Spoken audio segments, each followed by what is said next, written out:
नमस्कार, मैं हूँ डॉक्टर मोनिशा डोले और आपका बहुत बहुत स्वागत है इस प्यारे से चैनल में spiritual awakening with doctor Monisha. आपके लाइक्स और कमेंट्स के लिए बहुत बहुत धन्यवाद। जब भी आप कमेंट्स लिखते हैं मैं आपके बारे में थोड़ा सा जान पाती हूँ। तो वीडियो को देखने के बाद नीचे कमेंट सेक्शन में अपने थॉट ज़रूर शेयर करें। अगर चैनल को सब्सक्राइब नहीं किया है तो कर दीजिए और मुझे थोड़ा सा प्यार और बल दीजिए। अगर आपको अपनी अवेकनिंग जर्नी में काउंसलिंग एंड थेरेपी सेशंस की ज़रूरत है तो आप मेरे साथ सेशंस बुक कर सकते हैं। Email me at monishadole@gmail.com। आइए आज के टॉपिक पे डिस्कस करते हैं कि कैसे आप नार्सिसिस्टिक अब्यूज़ के बाद खुद को हील करें। जैसा कि आपको पता ही है, जब भी आप नार्सिसिस्टिक रिलेशनशिप में रहते हैं, ये आपके परिवार वाले हो सकते हैं, आपके कोलीग्स हो सकते हैं, बॉस हो सकता है या फिर आपका पार्टनर हो सकता है। उसके बाद आपका बहुत ज़्यादा केमिकल इम्बैलेंसेस हो जाते हैं, आपके माइंड में बहुत ज़्यादा कॉग्निटिव डिसोनेंस हो जाता है, आपके बॉडी में बहुत ज़्यादा चेंजेस होते हैं। तो जैसे तैसे करके आप निकल तो जाते हैं, लेकिन उसके बाद क्या, खुद को कैसे हील करें। तो आज के वीडियो में मैं आपके साथ कुछ स्टेप्स बताने वाली हूँ कि कैसे आप खुद को हील कर सकते हैं। ओके, अभी खुद को हील करने के बहुत सारे स्टेप्स हैं, लेकिन आप लोग मुझसे पूछते रहते हैं कि अपने आप को कैसे हील करें, नार्सिसिस्टिक अब्यूज़ के बाद खुद को कैसे हील करें। तो आज मैं आपके साथ कुछ टिप्स शेयर करूँगी। सबसे पहले तो आपको एक्सेप्ट करना है। Number 1 is acceptance. एक्सेप्ट कीजिए कि ये आपके साथ हुआ, आपकी बॉडी में जो कुछ भी चल रहा है, बहुत सारे इमोशंस आपके बॉडी में होंगे, आपको क्रेविंग होगी, आपको उस इंसान की याद आएगी, आपके माइंड में बहुत ज़्यादा युद्ध होता रहेगा, आपको अच्छे पल याद आएंगे, बुरे पल याद आएंगे। जो भी है आपको सब कुछ एक्सेप्ट करना है। एक्सेप्टेंस, आपको एक्सेप्ट करना है कि ये एक अब्यूजिव रिश्ता था। Okay, you have to accept it. उस इंसान को भी एक्सेप्ट कीजिए कि वो ऐसे ही हैं, उनको भी ऐसे एक्सेप्ट कीजिए। आपके अंदर बहुत सारा नफरत आएगा, गुस्सा आएगा, बहुत ज़्यादा रिजेंटमेंट, अपने आप के लिए भी गुस्सा आएगा, गिल्ट आएगा। तो जितने भी इमोशंस हैं उस सब को एक्सेप्ट कीजिए। तो जर्नलिंग करना, एक डायरी मेंटेन करना बहुत इफ़ेक्टिव हो सकता है। तो अपना एक जर्नल बनाइए और उसमें अपने सारे इमोशंस को एज इट इज़ लिखिए, जो भी आप फील कर रहे हैं।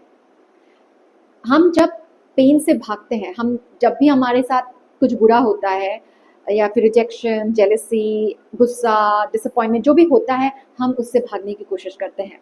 तो जब भी आप नार्सिसिस्ट के रिश्ते से बाहर निकलते हैं, बाहर निकलने की कोशिश कर रहे हैं, फिजिकली आपने कट ऑफ किया है, तो आपकी बॉडी में बहुत ज़्यादा कन्फ्यूजन रहेगा। तो आपको उसे एक्सेप्ट करना है। अपने सारे फीलिंग्स को एक्सेप्ट कीजिए और अपने सारे फीलिंग्स को फील कीजिए। This is the second step. लिख लीजिए अपने सारे फीलिंग्स एज इट इज़ और उन फीलिंग्स को फील कर लें। किसी चीज़ से भागिए मत। अगर आपको एक वॉइड फील हो रहा है तो उसे फील कीजिए, उसे ऑब्जर्व कीजिए, अपने आप को अपनाइए। क्योंकि आप अपने आप को अबैंडन कर रहे थे इतने सालों से, जिसकी वजह से आप एक नार्सिसिस्ट के साथ थे। आपका परिवार अगर टॉक्सिक लोगों से भरा हुआ है तो कभी भी आपने सेल्फ एक्सेप्टेंस को जाना ही नहीं कि सेल्फ एक्सेप्टेंस क्या होता है। इसीलिए आपने एक टॉक्सिक रिश्ते को मैनिफेस्ट किया, एक नार्सिसिस्ट को मैनिफेस्ट किया, क्योंकि वहाँ से आपको वैलिडेशन मिलता था। आप आज तक वैलिडेशन बाहर ढूंढते थे, अच्छे फीलिंग्स आप बाहर ढूंढते थे, अपना सेल्फ वर्थ बाहर ढूंढते थे।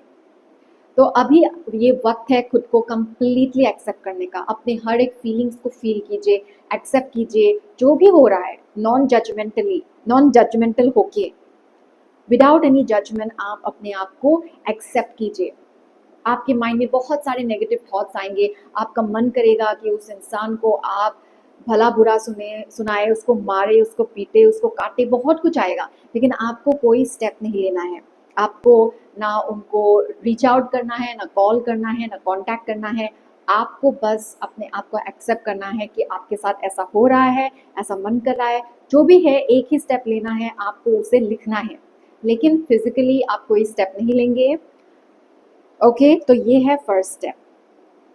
सेकंड स्टेप है, आपको अपने लाइफ में थोड़ा डिसिप्लिन लाना पड़ेगा। ठीक है, क्योंकि इस वक्त आपको कुछ भी करने का मन नहीं करेगा, आपको बिस्तर में पड़े रहने का मन करेगा, आपको बाहर जाने का मन नहीं करेगा, आपको किसी से मिलने का मन नहीं करेगा, आपकी लाइफ में कोई मोटिवेशन नहीं होगा। ये 2-3 दिन के लिए ठीक है, 1 हफ्ते के लिए ठीक है, लेकिन ज़्यादा टाइम अगर आप इस एनर्जी में रहेंगे तो आपकी हालत बहुत ज़्यादा खराब हो जाएगी। इससे निकलने का एक ही सॉल्यूशन है, अपनी लाइफ में डिसिप्लिन लाइए। Discipline is the highest form of self love. Discipline जब आप अपनी लाइफ में लाते हैं तो आप अपने फीलिंग्स को ओवरकम करते हैं, क्योंकि हमारे फीलिंग्स क्या बोलेंगे, आज रहने देते हैं, कल करेंगे, परसों करेंगे, ये बाद में करेंगे। तो फीलिंग्स हमको हमेशा कंफर्ट जोन में रखती है, लेकिन डिसिप्लिन आपको हमेशा ऊंचाई की तरफ लेके जाती है। डिसिप्लिन बोलेगा कि मन करे ना करे लेकिन ये करना है। तो अपने लाइफ में डिसिप्लिन लाइए। आप अपने लिए कोई गोल सेट कीजिए, अपने स्टैंडर्ड्स को ऊपर कीजिए। Raise your standards. आप अपने लाइफ में कुछ गोल सेट कीजिए जो आप सोच रहे थे काफ़ी टाइम से लेकिन आपने किया नहीं है। वो सब चीज़ें कीजिए जिसके प्रति आपका खिंचाव हो। अगर आपको पता है कि आपको एक्सरसाइज करना है, और एक्सरसाइज करना तो कंपलसरी है जब भी आप किसी टॉक्सिक रिश्ते से बाहर आ रहे हो, क्योंकि आपकी एनर्जी इतनी ज़्यादा सैचुरेटेड, स्टैग्नेंट हो जाती है, तो उस एनर्जी को रिलीज करना बहुत ज़रूरी है। तो अपने लाइफ में एक्सरसाइज को लाइए, डिसिप्लिन होकर एक्सरसाइज कीजिए, कार्डियो कीजिए, स्ट्रेचिंग कीजिए और बॉडी से उस एनर्जी को रिलीज कीजिए। सिर्फ वॉक करना काफ़ी नहीं है। बहुत लोग बोलते हैं मैं वॉक करती हूँ, वॉक करना अच्छा है, इट्स गुड, पर आपको थोड़ा सा अपने आप को पुश करना पड़ेगा और अपने आप को कंफर्ट जोन से बाहर निकालना पड़ेगा। तो आपको डिसिप्लिन होके एकदम मोटिवेट, खुद को सेल्फ मोटिवेट करके आपको एक्सरसाइज करना ही पड़ेगा। एक्सरसाइज बहुत अच्छा इफेक्टिव तरीका है अपने आप को इस गटर से बाहर निकालने के का। आप अभी गटर में ही हैं।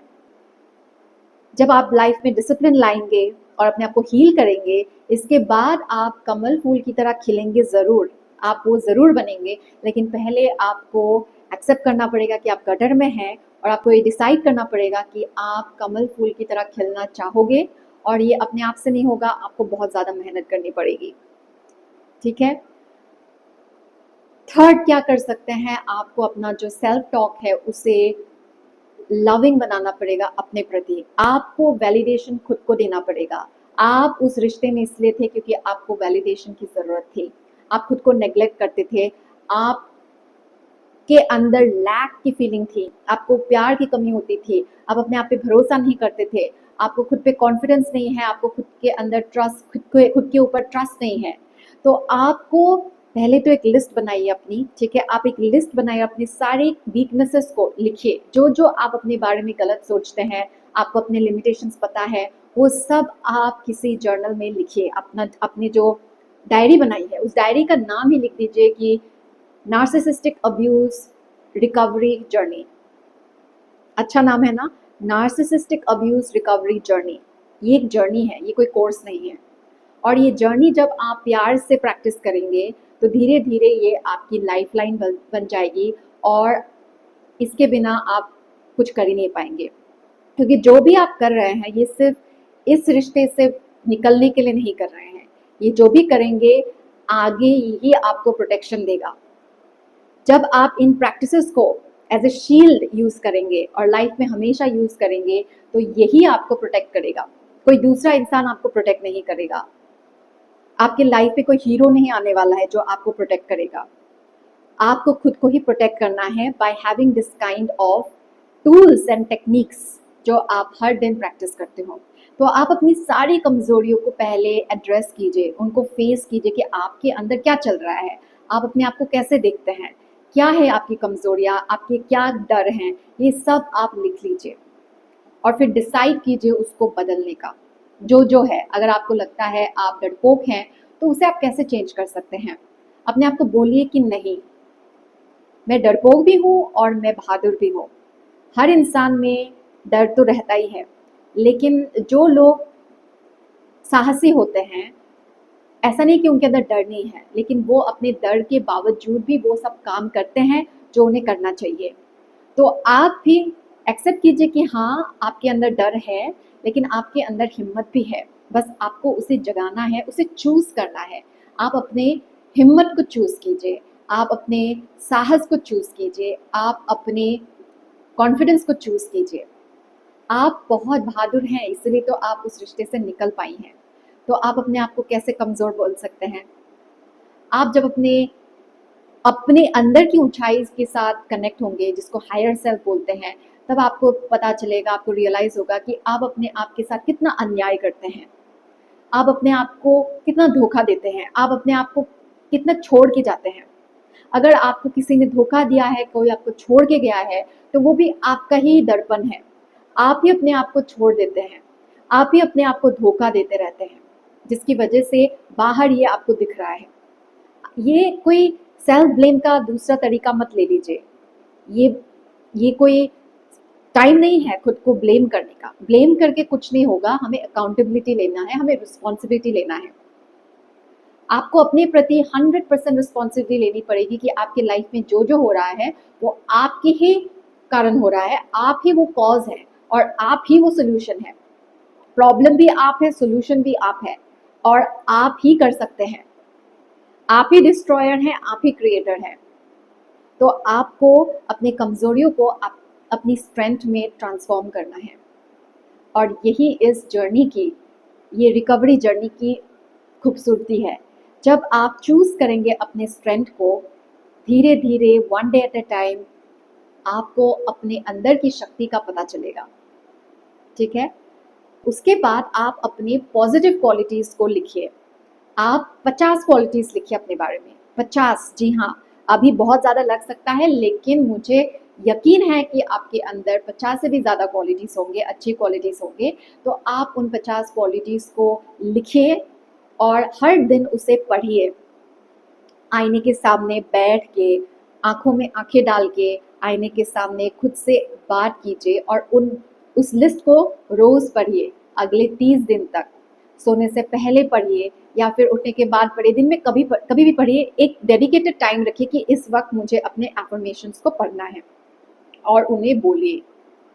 अपने आप को वो वैलिडेशन दीजिए जो आप बाहर ढूंढ रहे हैं। जब ये एफर्मेशंस, पहले ये बहुत ज़्यादा धोखा लगेगा क्योंकि आप यूज टू नहीं हैं, आपकी प्रोग्रामिंग वैसी नहीं है, आपकी प्रोग्रामिंग अभी तक एक विक्टिम की तरह रही है। तो आपको अभी अपने आप को रीप्रोग्राम करना है और इसमें वक्त लग सकता है। आप अपना पुराना जो लाइफ है, पुरानी जो आइडेंटिटी है, उसके बीच और आपकी जो नई आइडेंटिटी आप बना रहे हैं, इन दोनों में आपको काफ़ी ज़्यादा युद्ध करना पड़ेगा। क्योंकि पुराना जो आपका सेल्फ है वो आपको बार बार खींचेगा, नीचे की तरफ खींचेगा, उस रिश्ते की तरफ खींचेगा। लेकिन आपको अपने नए सेल्फ को, आपका हायर सेल्फ को चूज करना है। ये आपकी चॉइस है, ये अपने आप से नहीं होगा। ये अवेयरनेस की जर्नी है। अगर आप सोचते हो कि अपने आप ही होगा, अपने आप हीलिंग नहीं होगी। अपने आप से ही आप अपने नए वर्जन को मैनिफेस्ट नहीं कर पाएंगे। बहुत लोग जो अपने अवेकनिंग जर्नी में काफ़ी सालों से स्टक हैं, वो इसलिए है क्योंकि वो सोचते हैं कि कुछ होगा, बाहर से कुछ होगा। बाहर से कुछ नहीं होगा, आपको चूज करना है अपने नए वर्जन को। बाहर कुछ हो नहीं रहा है क्योंकि आप नहीं बदले हैं। हीलिंग के नाम पे आप एक भ्रम में जी रहे हैं, आप हीलिंग नहीं कर रहे हैं। क्योंकि हीलिंग का मतलब है जागृति। आप अंदर झांकेंगे, अंदर रिसर्च करेंगे, खुद का ही रिसर्च करेंगे और खुद को जानने की कोशिश करेंगे, खुद को जानेंगे और खुद में जागृति लाएंगे। और जब आप अंदर से बदलेंगे तो बाहर तो बदलेगा ही। बाहर 100% बदलेगा जब आप अंदर से बदलेंगे। तो अगर बाहर कुछ नहीं बदल रहा है, मतलब आप अंदर से नहीं बदले। और इस जर्नी में इसीलिए एक मेंटोर की ज़रूरत होती है। तो आप अपने आप पे इन्वेस्ट कीजिए और किसी मेंटोर के अंदर हीलिंग कीजिए, एक ऐसे ट्रस्टेड मेंटोर के साथ जो इन सब चीज़ों को अच्छी तरह से जानते हैं। ठीक है? तो आप अपने आप पे इन्वेस्ट कीजिए, आप डरिए मत खुद पे इन्वेस्ट करने से। अगर आपके लिए आपकी रिकवरी इम्पॉर्टेंट है, और है ही, क्योंकि आपके पास दूसरा ऑप्शन क्या है? अगर आप खुद की हीलिंग नहीं करेंगे तो दूसरा ऑप्शन क्या है? आप दूसरा पार्टनर ढूंढ के भी कोई फ़ायदा नहीं है अपने लिए, क्योंकि आप उसी एनर्जी को मैनिफेस्ट करेंगे एक अलग फेज में। शुरू में लगेगा कि कुछ नया आपने मैनिफेस्ट किया है, लेकिन वो वही है, वही इंसान है, बस दूसरे शक्ल में आया है। ठीक है? तो आपके पास दूसरा कोई ऑप्शन नहीं है। पढ़ाई कीजिए, सेल्फ हीलिंग के बारे में अपना नॉलेज बढ़ाइए और अपना जो सेल्फ टॉक है उसे चेंज कीजिए और उसे रीप्रोग्राम कीजिए, उसे मोर लविंग बनाइए और अपने आप को माफ़ करते जाइए, क्योंकि इस जर्नी में आपको बहुत ज़्यादा गिल्ट होगा। आपको ऐसा लगेगा कि मुझे पहले क्यों नहीं पता था, मैंने ऐसे क्यों किया, मैंने वैसे क्यों किया, मुझे तभी ये बोल देना चाहिए था, ये नहीं करना चाहिए था। आप कुछ नहीं करते, आप कुछ कर ही नहीं सकते थे, कुछ अलग कर ही नहीं सकते थे, क्योंकि आपको वो नॉलेज नहीं थी। ये नॉलेज आज आपको मिली है, डिवाइन ने आज आपको दिया है नॉलेज। तो अपने आप को माफ़ करते जाइए। जितना आप खुद को माफ़ करेंगे, आप सामने वाले इंसान को भी माफ़ कर पाएंगे। और सामने वाले इंसान को माफ़ करना बहुत ज़रूरी है, क्योंकि वो तो आप ही हैं, वो आप ही हैं, आपकी ही एनर्जी है दूसरे शरीर में। माफ कीजिए, लेकिन इसका मतलब ये नहीं है कि आप उसको वापस अपनी जिंदगी में लेके आए, बिल्कुल भी नहीं, बिल्कुल भी नहीं। लेकिन अपने दिल से उन्हें माफ कीजिए, क्योंकि उनको माफ करना मतलब आप खुद को माफ कर रहे हैं, ठीक है। लेकिन उनको वापस लेना मतलब आप अपने पुराने सेल्फ को वापस ले रहे हैं। आपको अपने पुराने सेल्फ से भी कट ऑफ करना है और अपने नए वर्जन को चूज करना है। तो बार बार अपने आप को माफ करते रहिए और बार बार अपने आप को चूज करते रहिए, अपने हायर सेल्फ को चूज करते रहिए। बस आज की वीडियो में इतने ही टिप्स हैं और ये टिप्स बहुत पावरफुल है, बहुत ज़्यादा है। आप इतना कीजिए और देखिएगा आपकी लाइफ में क्या क्या बदलाव आते हैं। अपने आप को एटलीस्ट 30 दिन दीजिए, डिसिप्लिन होके अपने आप को 30 डेज दीजिए, उसके बाद आपको पता चल जाएगा कि नेक्स्ट क्या करना है। ओके, अपना ध्यान रखिए, ध्यान से जिए। राधे राधे।